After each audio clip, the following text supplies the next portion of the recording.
선생님 안녕하세요. 네, 안녕하세요. 작년에 썼던 부적은 네. 유효 기간이 1년인 건가요?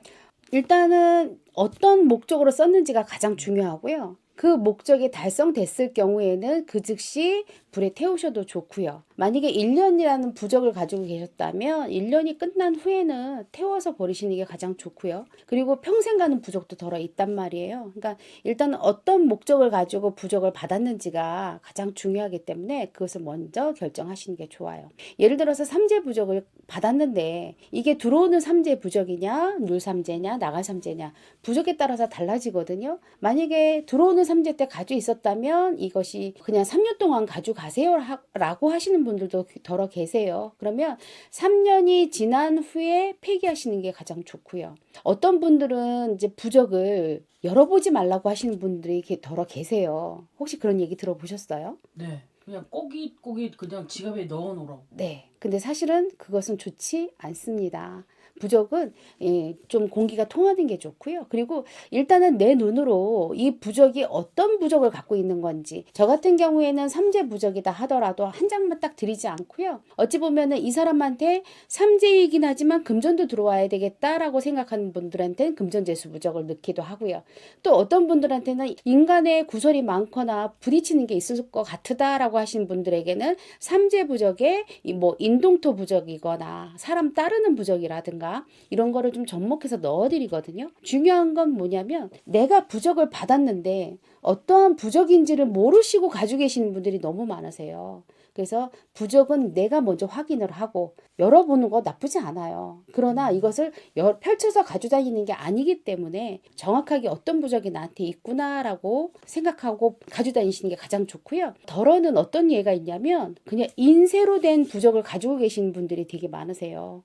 그러니까 열어보지 말아라 했는데 나중에 이렇게 열어보니까 어머나 부적은 직접 내린 게 아니라 인쇄를 했던 부적이다라고 이런 부적을 보시고 깜짝 놀라시는 분들 계시거든요. 저 같은 경우에는 확인하지 않았기 때문에 그것을 모른다라고 볼 수밖에 없는 거예요.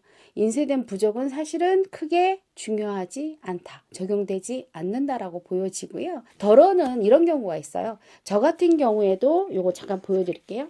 이렇게 명함에 뒤에 이렇게 인쇄된 부적이 있어요. 이런 것 같은 경우에는 통계적으로 가져가는 것이기 때문에 사실은 그렇게 나쁘지는 않아요. 다만 어떤 내 마음의 위안이나 위로를 받을 수 있는 것이라고 보기 때문에요. 그러나 제대로 된 경면주사로 노란 종이에 경면주사로 부적을 내려받은 것이라면 정확하게 그 부적의 의미가 어떤 건지 어떤 부적을 내가 갖고 있는 건지는 알고 가져가시는 것이 가장 좋아요. 감사합니다. 네. 궁금증이 많이 풀리셨어요? 네. 지금 가지고 계시는 부적이 있어요? 네, 할머니가 준 거. 아, 그래요. 언제 주셨어요? 한 10년 된 거. 이런 경우에요. 할머니가 주셨기 때문에 아, 이거 계속 가지고 있어야 될 것 같아라고 하시는데요. 그 부적은 좀 10년 됐으면 사실은 이제 아마 그 힘을 다 잃었을 수도 있어요. 그래서 한번 가져오셔요. 제가 봐드릴게요. 이것이 이제 더 이상 효용 가치가 없다라고 하는 경우에는 태워서 버리시면 가장 좋을 것 같고요. 왜 더러는 이런 경우가 있어요. 여우생식기나 나비부적 같은 경우에는 사실은 유효기간이 없어요. 그런데 내가 한 사람을 만나야 되기 때문에 이 여우생식기나 나비부적을 지녀야 되겠다라고 생각하시는 분들은 한 사람을 만나면 그 유효기간은 끝나는 겁니다. 아셨죠? 그래서 좀 더 부적은 정확하게 알고서 지니고 계시는 것이 가장 좋아요. 아, 한 사람 만나면 유효 기간이 끝나요? 아니, 예를 들어서 저는 이 사람을 위해서 이 부적을 쓸 겁니다라고 했을 때는 목표를 달성을 한 거잖아요.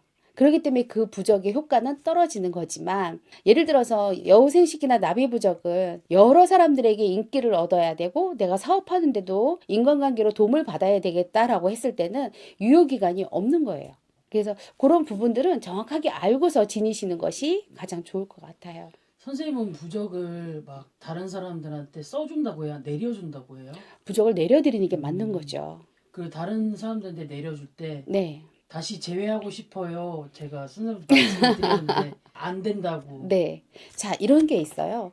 이제 보통 손님들이 오시면 왜 다른 데는 부적 해달라고 하면 다 해주시는데 선생님은 왜 잘 안 해주시나요? 라고 얘기하시거든요.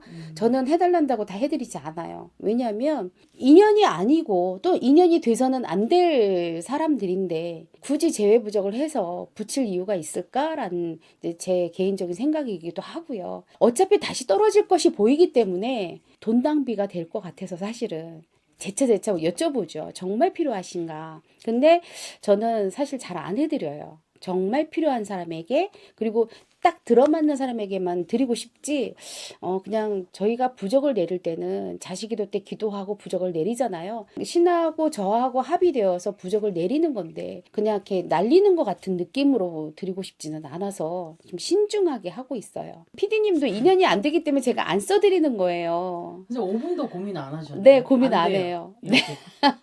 그러면 좋은 사람 만나게 해주세요. 부적은 그러면 써주시는 가능하죠. 거예요? 예, 그거는 가능하죠. 좋은 사람 또는 나한테 귀인이 될 사람. 그래서 피디님 같은 경우에는 귀인부라든가 인연부라든가 사람 따르는 부적이라든가 나비부적이라든가 여우 생식기도 마찬가지고요. 사실 이런 부적이 상당히 많이 필요하죠. 제가 써드릴 요약은 있어요. 그래서 열심히 기도해서 피디님에게 좋은 사람 나타나게 해달라고 신령님께 빌어드리고 부적을 내려드릴게요. 감사합니다, 선생님. 네, 감사합니다. 신령님께도 감사드려야 되나? 부적을 받으신 다음에 말씀하시면 좋을 것 같습니다. 감사합니다. 감사합니다.